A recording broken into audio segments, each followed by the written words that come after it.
Imagine this.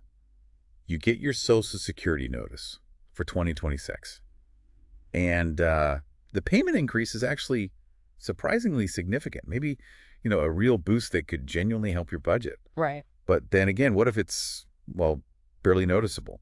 Today, we're diving deep into what could cause either scenario a potential welcome surprise in your 2026 Social Security payment, or maybe something less impactful. Exactly. And this is really crucial stuff for financial planning. Absolutely. So let's get right into it. Okay, so we're zeroing in on the cost of living adjustment, the CLA, for 2026. Now, the first look, the initial estimates, they actually suggested a smaller increase than we've seen lately. Okay. But, and this is the interesting part, there are other things happening, especially around government actions like tariffs, Right. that might push that number way up, potentially a much bigger bump in what you receive. So a real mix of possibilities. And we're basing this Yeah, on what? News reports, consumer feelings. Yeah, we've looked at news reports, surveys about how people feel the economy's going, consumer sentiment, and also specific policy updates related to Social Security. The aim here is really to cut through the noise and see how it could directly hit your monthly income. Got it. So let's start with those initial, maybe less exciting projections. What were the early numbers suggesting for the 2026 ECOA, the potential raise in payments? Well, based on the inflation data analysts had at the time, people like Mary Johnson, groups like the Senior Citizens League, they were putting it somewhere in the 2.2% to 2.3% range. 2.2 to 2.3. That's definitely lower than the 2.5% bump for 2025. And I think a lot of listeners felt that 2.5% didn't quite, cover the rising costs they were seeing. That's a common sentiment, yeah. So why were these early predictions pointing towards an even smaller potential increase for 2026? What's the thinking there? The main reason really boils down to expectations about inflation. The thinking was, or is, that inflation might start to ease off. Maybe the economy slows down a bit, recessionary pressures, that sort of thing. And if that happens, businesses might not raise prices as aggressively. So if the overall cost of, goods and services isn't climbing as fast, then the QLA, which is meant to reflect that climb, would naturally be smaller. Right. Less inflation equals a smaller adjustment to your check. Basically, yes. If gas and groceries aren't shooting up quite as much, the boost to help cover those costs is likely smaller too. Okay, let's translate that percentage into dollars roughly. Yeah.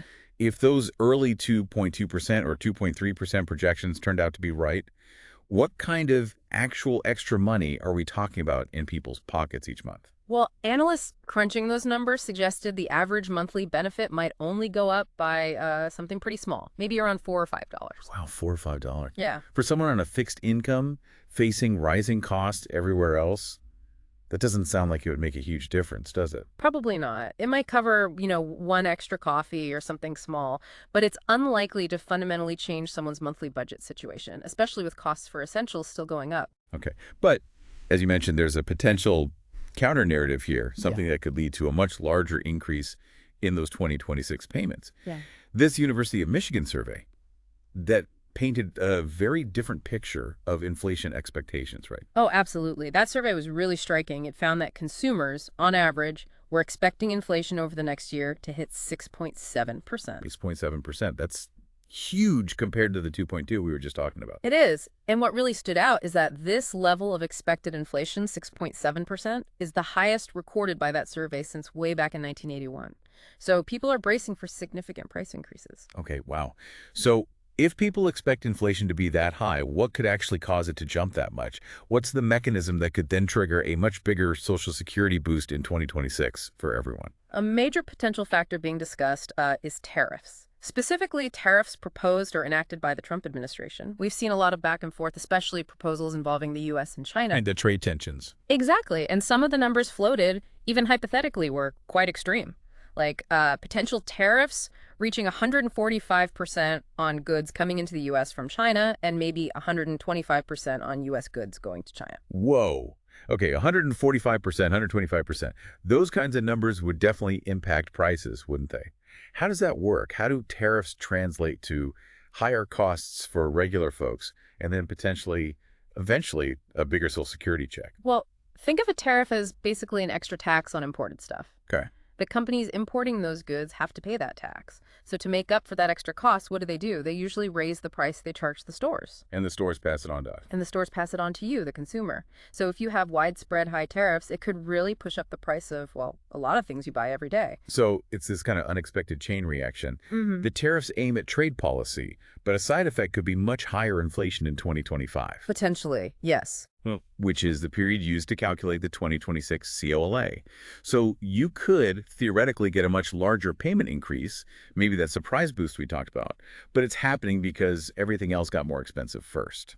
That's the crux of it, and it's really complicated. If inflation does spike in 2025, maybe partly fueled by these tariffs, the formula for the 2026 CLA would reflect that. It could mean a significantly larger bump to your benefits than that initial 2.2% estimate. You might see a bigger payment, yes, but understanding why is key. But it's not a done deal with these tariffs, is it? I mean, there was talk about pauses, delays. It all seemed a bit up in the air, so the chance of this bigger boost isn't guaranteed. Not at all. There was reporting, for instance, about a 90-day pause on implementing certain tariffs, excluding those on China. And the exact timing, the exact scope, if and when these tariffs fully take effect, that's still quite uncertain. So lots of moving parts. Very much so, which makes predicting that 2025 inflation rate and therefore the 2026 COLA really difficult right now. It's definitely a developing situation. Okay, so while the idea of getting a bigger Social Security payment in 2026 sounds appealing, especially that potential for more money hitting your account, we have to talk about the other side of the coin, the downsides of the very inflation that might cause that bigger COLA. It's not all good news for your finances, is it? No, that's a really critical point to understand. If inflation does surge in 2025, the immediate impact on your day-to-day financial well-being could be pretty negative. How so? Well, we're already hearing, reports of consumer sentiment dropping, people feeling stressed about money, finding it harder to keep up with bills, afford the basics. And look at mortgage rates reports suggest they surged over 7%, partly linked to how these tariff talks were hitting the bond market. Ouch. Over 7% makes buying a home or even refinancing much tougher. Absolutely. So even if a larger Social Security deposit is potentially coming down the road in 2026, the actual cost of living in 2025 could become a lot more challenging in the meantime. And this isn't just about individual budgets, is it? What about the ripple effects on the broader economy? Could that also impact people's financial security indirectly? Yes, definitely. Tariffs don't just raise prices for consumers, they can mess with the supply chains that businesses rely on, makes it more expensive for them to make things. Okay. And if other countries hit back with their own tariffs, retaliatory tariffs, then U.S. companies might struggle to sell their products overseas. That could lead to, well, potentially job losses here. And vice versa for companies trying to sell to the U.S. Exactly. It disrupts trade flows, all these pressures, higher costs, disrupted trade, potential job losses. They could slow down the whole economy. Some worry it could even contribute to a recession. President Trump himself acknowledged focusing on preventing a depression, suggesting awareness of these risks. So it's a really delicate balance. That potential for a bigger Social Security check in 2026 might come packaged with a tougher economic climate right now, hitting your wallet in other ways. Not exactly a simple trade-off. Not at all. It shows how these big policy decisions can have really widespread and sometimes counterintuitive effects. Okay, shifting gears slightly. Our sources also mentioned other actions by the Trump administration, separate from the CLA calculation, that could potentially affect Social Security payments or the system itself. What were those about? Right. So besides the CLA, there was a focus on trying to reduce the total amount Social Security pays out.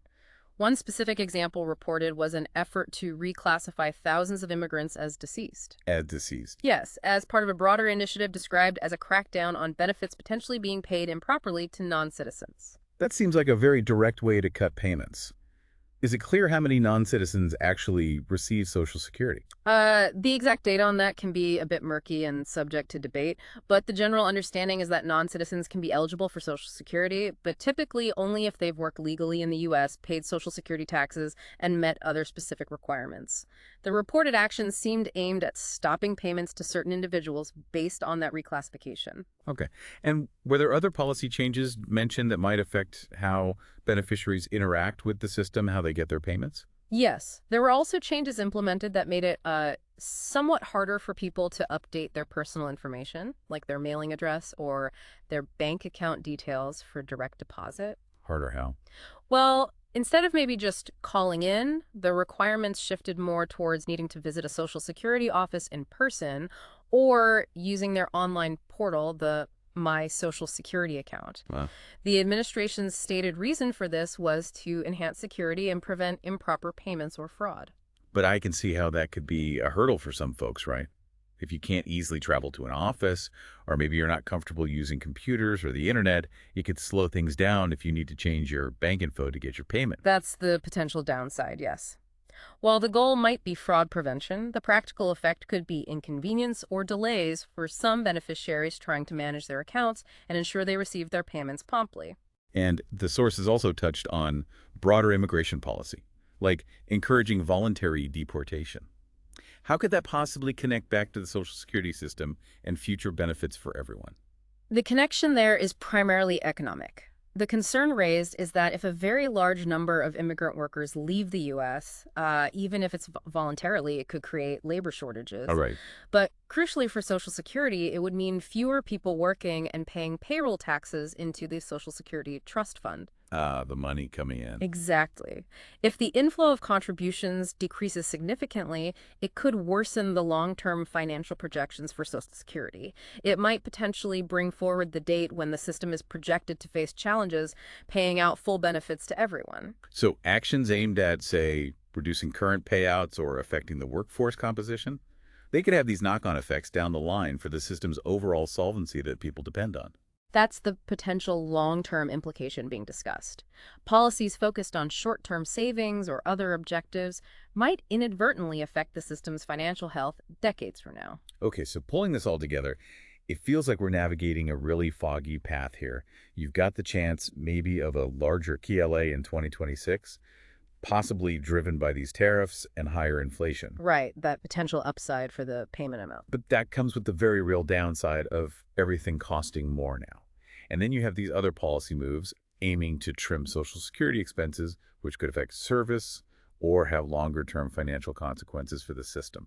That sums it up pretty well. There's just a lot of uncertainty, and you can see why people might feel anxious. We're seeing signs of that, like reports of consumer confidence taking a hit, people pulling back on big purchases like cars or homes.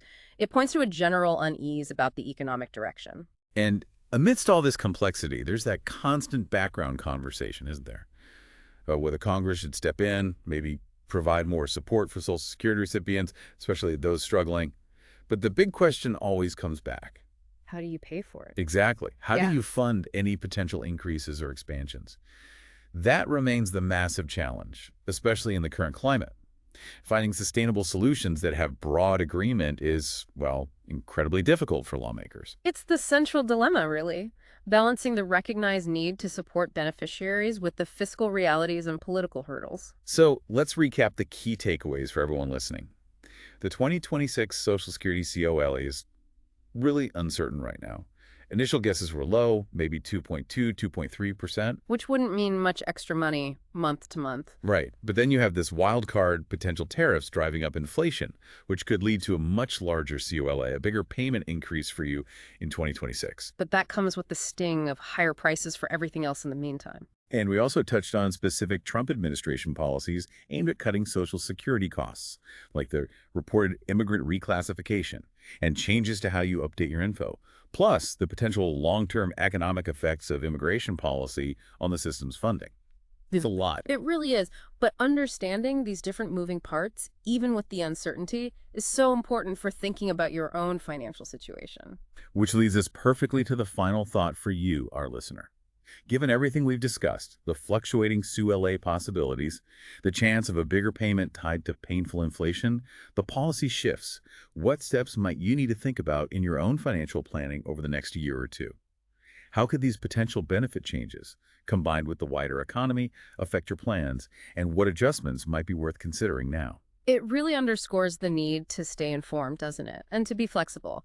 We can't give definitive answers today about what will happen, but thinking through the what-ifs based on these potential scenarios is a really valuable exercise. Absolutely. And that's what we'll keep doing here in our deep dives. We'll definitely keep tracking all these developments, the CLA forecasts, the tariff situation, policy changes, and bring you more analysis as things become clearer. There's certainly no shortage of things to watch. For sure. We're committed to helping you navigate this complex landscape so you can feel more confident about your financial journey ahead.